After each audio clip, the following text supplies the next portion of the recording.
जय माँ भगवती। भगवती प्रेम ज्ञानशाला में आप सबका फिर से स्वागत है। आज जो मैं कहानी सुनाने जा रहा हूँ थोड़ी हास्यप्रद लेकिन रोचक और प्रेरणादायक है। एक बार जब बहुत पुराने समय की बात है, जब किसी भी चीज़ का नया आविष्कार होता है, कोई नई चीज़ आती है तो हम उससे रूबरू नहीं होते। ऐसा ही आईने के साथ था जिसको आज हम देखते हैं और बहुत कॉमन हो गया है। लेकिन जब लोगों को इसके बारे में पता नहीं था, पहली बार जब मिले, उस समय की कहानी है। एक गांव वाला जो है वो मेला घूमने गया और जब वो निकल रहा था तो वहाँ पे आईने की दुकान लगी हुई थी। उसने निकलते हुए देखा, रहे कोई मुझे देख रहा है, तो वो पलट के गया और हाथ जोड़ के बोला मुस्कुरा करके, राम राम भाई साहब। अब उधर से शीशे में भी वही रिफ्लेक्शन मिला कि राम राम भाई साहब। अरे कितने अच्छे भाई साहब हैं, राम हाथ जोड़ के राम राम कर रहे हैं, पहली बार मिले।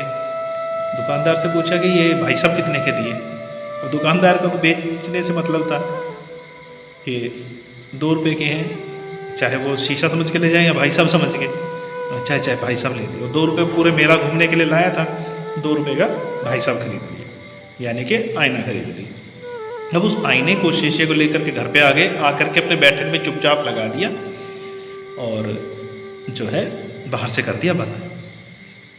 अब थोड़ी थोड़ी देर में जाए और भाई साहब से बात करें। अब जैसे बोले भाई साहब भी वैसे ही बोले, तो अपने बीबी के पास बैठे और फिर उसके बाद थोड़ी देर बाद फिर जो है उस बैठक में फिर थोड़ी देर बैठे, फिर अब बैठक में उसकी बीबी को कुछ शक हो गया कि कुछ ना कुछ गड़बड़ है, ऐसा तो ये करते नहीं थे।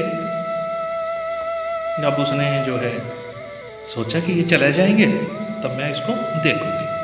जैसे ही वो किसी काम से बाहर चले गए, उसकी बीवी ने जो है बैठक को खोला और वो जा कर के आईने के सामने खड़ी हुई। अब आईने के सामने खड़ा होते ही उसको एक सुंदर सी जवान स्त्री दिखाई दी।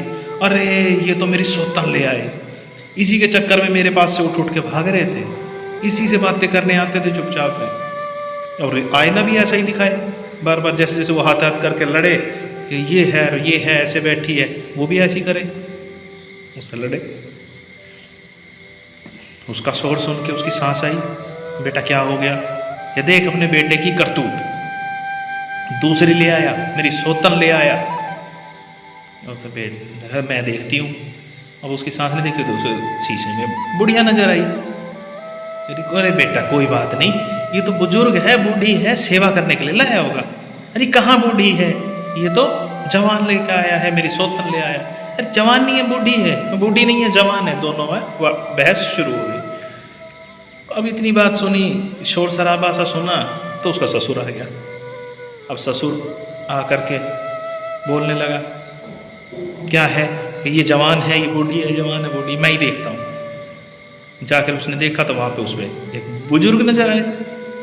आकर के दोनों का धमकाया, धत पागल हो गई हैं दोनों की दोनों, वहाँ तो कोई बूढ़ा है, तुम्हें आदमी औरत का फर्क नजर नहीं आता।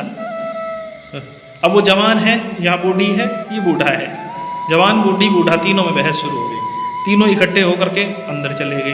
अंदर जाके वापस वो छीना झपटी हुई कि ये जवान रही है, वो बैठी जवान कि नहीं वहाँ बुढ़िया है। अब जो सामने जाए शीशे के शीशा वही दिखाए, तो क्या करें? तीनों में सीना झपटी हो गया, वो हाथ से गिर के टूट गए।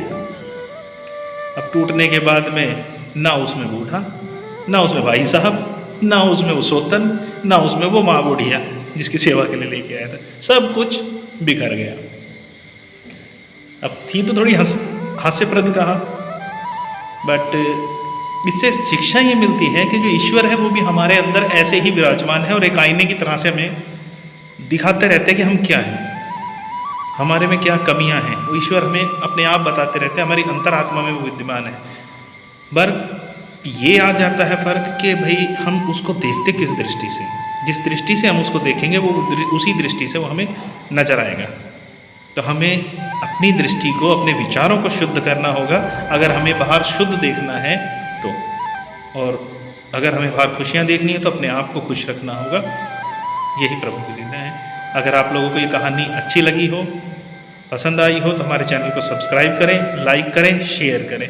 आप लोग कहानियाँ सुन जाते हैं, देख जाते हैं, लेकिन लाइक नहीं हो रहे हैं, तो प्लीज़ ऐसा ना करें। आप लोगों से सिर्फ इतनी विनती है, कहानी को लाइक करें और जिस भी टॉपिक पे आप कहानी जानना चाहें, चाहे वो हिस्ट्री से रिलेटेड हो, तो आप प्लीज़ प्लीज़ प्लीज़ उसका कमेंट बॉक्स में कमेंट करें। जय माता दी।